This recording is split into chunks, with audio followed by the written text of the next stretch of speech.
Anime Recapped here. Today I'm going to explain an action, adventure, comedy, fantasy anime called I'm Quitting Heroing. Spoilers ahead, watch out and take care. What makes a hero? For starters, a hero has to have great talent and unquestionable patriotism. He must serve and protect humanity until his very last breath. Chiseled good looks are optional because it's the hero that makes the abs, not the other way around. Another thing is most heroes are ordinary, until they aren't.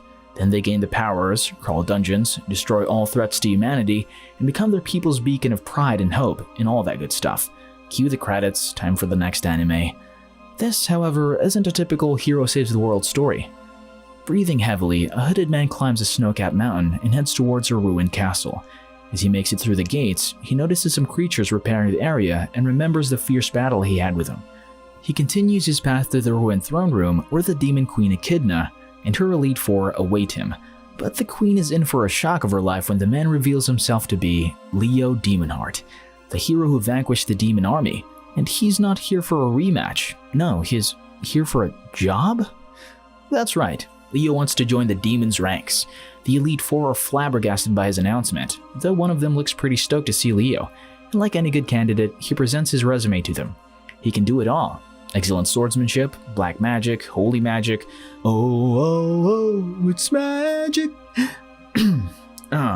Leo also boasts of having defeated Queen Echidna on a one-on-one battle, which of course irks the queen. He then tries to convince them that he'll be able to help the demon army regain their losses, seeing as he's the one who brought about those losses in the first place.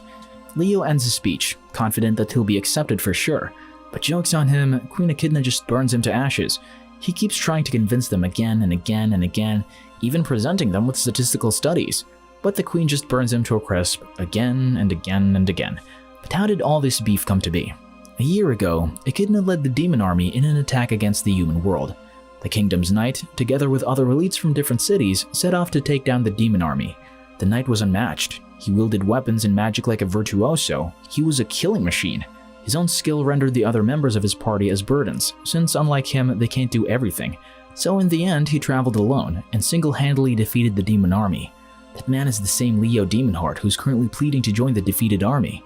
Since the queen won't budge, he turns to the Elite Four, flat out begging to have an audience with him. He asks them why on earth would they reject him since he's so strong and doesn't even need any useless teammates to save the world 5 times over. To this, the Red Roar Dragon General, Edvard, says that it's probably because of his personality. Leo retorts that he's a changed man, to which the ruthless Fang Beast General Lily happily agrees. The Invisible Blade Shadowless General Melnus reprimands Lily's enthusiasm. Leo then notes the Elite Four's diversity, and with their meeting dragging out, the Sorcerer General Shatina wants Leo to cut to the chase. So in his calm and proud self, the former hero answers that he wants to give them a presentation. He'll illustrate how he defeated each of them, which he believes should make up for his troublesome personality. An amused Edvard lets out a roaring laugh, commenting that it's been a long time since he lost a head-to-head battle. Though Shatina doesn't believe that a loss should be celebrated, Edvard thinks that the ability to fight a strong opponent is something to be happy for. Remembering Edvard as the first out of the Elite Four to fight him, Leo calls him the strongest out of the four, especially with his physique. His dragon scales made him harder to defeat, so Leo focused more on the magic than sword fighting. If Edvard didn't fight fair and have a straightforward approach to battling, Leo could have lost. Though Edvard's a strong contender for world ruler, he believes that fighting strong opponents as a swordsman suits him better. Besides, if he were king, then he'll have no time to talk with his beloved daughter, Julieta. But since Melnus is a hater, he calls Edvard pathetic when it comes to his daughter, saying traveling alone means there'd be a lack of friendship to cherish. Leo defends Edvard by telling the other general off, pointing out the fact that the dour and brooding Melnus probably doesn't even have friends anyway. When Leo had the chance to fight Melnus, he thought him to be a genius. As a half-human and half-demon raised by the Assassin Guild, Melnus' ability to conceal his presence matched with his agility made him an impressive opponent. Leo would have lost the battle if they went on for another 5 minutes. Foregoing speed, he fortified his defense and casted the forbidden spell Crimson Comet. The attack destroyed the guild they were in, infuriating the townsfolk as it was a cultural heritage site. After triumphing over Melnus, Leo had the weirdest encounter with Lily. He found her looking like a lost little kid, which she was. Girl didn't have her memories at all. Feeling sorry for her, he helped her settle down. But after clumsily tripping on even ground, Lily regained her memories. The Beast General attacks him, only to, you guessed it, get her tush handed to her. Unfortunately for Leo, being defeated by the opposite gender in a race equated to a fated encounter with her partner. So right then and there, she wanted to marry Leo. The last general Leo had to battle was Shetina, who had the greatest magical power among them. She's mastered every spell possible. Ancient, forgotten, you want it, she's got it. And so Leo decided to use an ancient spell that would seal off both his and Shetina's magic, forcing them to engage in melee combat. Sort of. Shetina sucks at getting physical, so she just hit Leo for about 2 minutes before crying pitifully. Finally, this equally pitiful montage comes to an end when Shetina demands Leo to cut to the chase. Why is he, the great hero, there for a recruitment interview? Everyone awaits Leo's answer as he takes a painful trip down memory lane. After emerging as the victor from his battle with Queen Echidna, Leo returned to the holy city of Renais, expecting a hero's welcome, but he got neither cheers nor generous rewards from the king. He didn't even get a thank you. What he got was everyone avoiding him like the plague, like a murderer. They were all hostile and fearful of their supposed hero, the man who single-handedly thwarted the demon army's forces. After all, who else but a monster would be able to do that?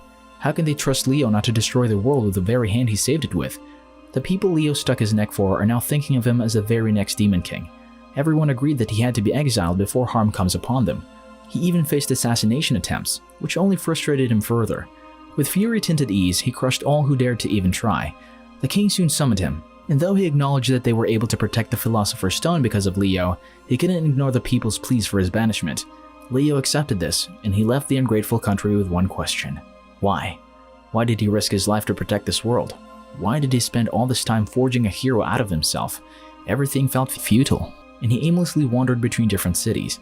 But one day, he heard of the rumors about the demon army recruiting people so they could rebuild their forces.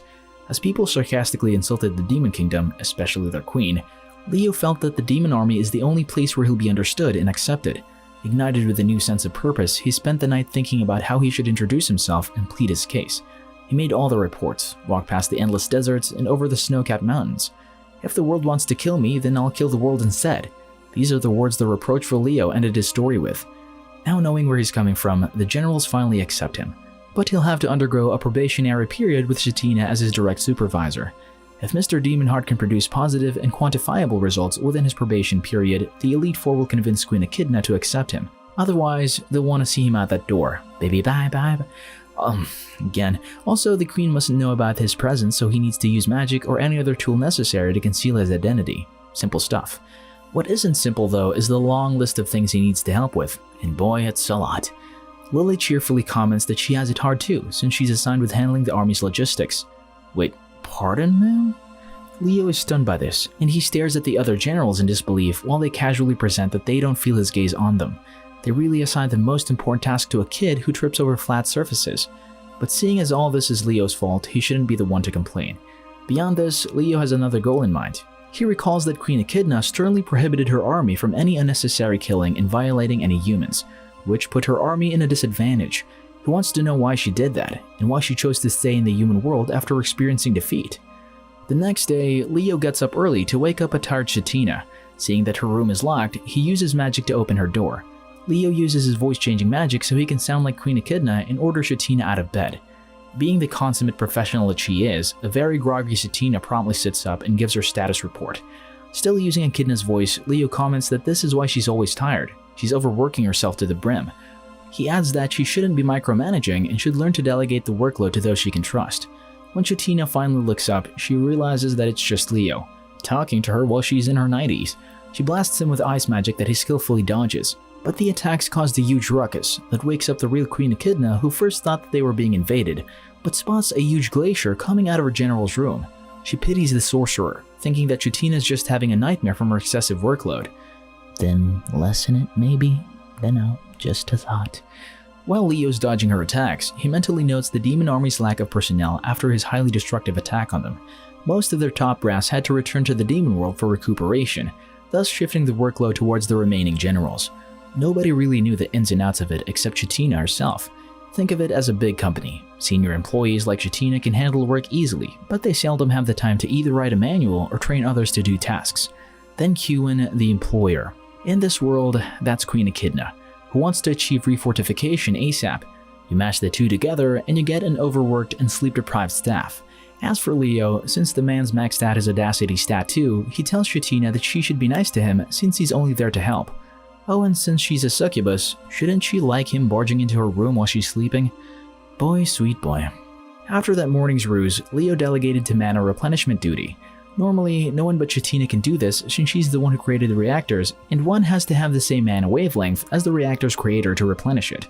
Luckily, Leo's a confident go-getter who doesn't have the word impossible in his dictionary. He promises Chatina that he'll be efficient with the task and that he'll never ever disappoint her. In 2.5 hours, you'll be all like, "Oh yay, my workload is gonna be so light. You're amazing, Leo, I love you so much." Then you'll jump up and give me a huge kiss. Leo croons before using Metamorphose to change into a Black Knight armor. Mr. Efficient takes his sweet time trying to think of a super cool name for his getup, and he soon asks Chatina if she can give him the title Assistant to the Generals, so people will easily trust him. She agrees to this, and Leo settles with having Lord Godhard as his alias before heading out. He bumps into a worried-looking fellow named Dianette, who immediately runs off as soon as she sees him. Somewhere else in the castle, Queen Echidna calls on the remaining 3 generals to express her worries about Chatina's odd behavior.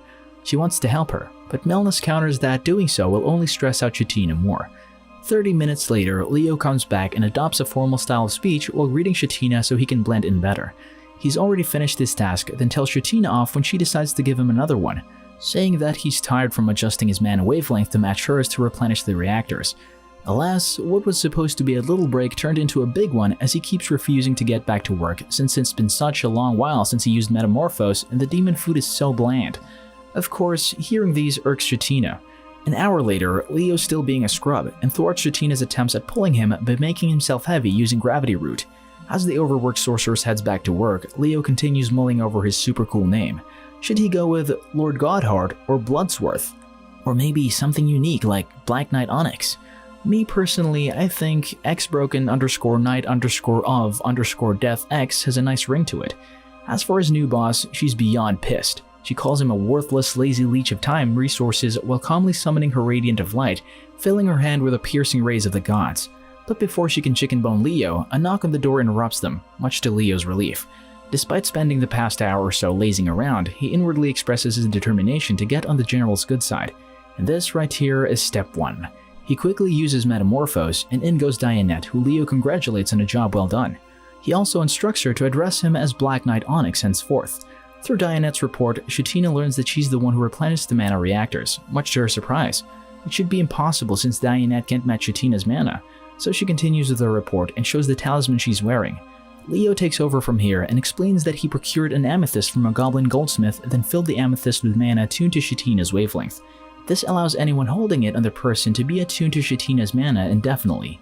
He then sought out Dianette to give her the talisman and instruct her to form a team of 4 who can handle the replenishment duty, something that Chatina has been doing all by herself.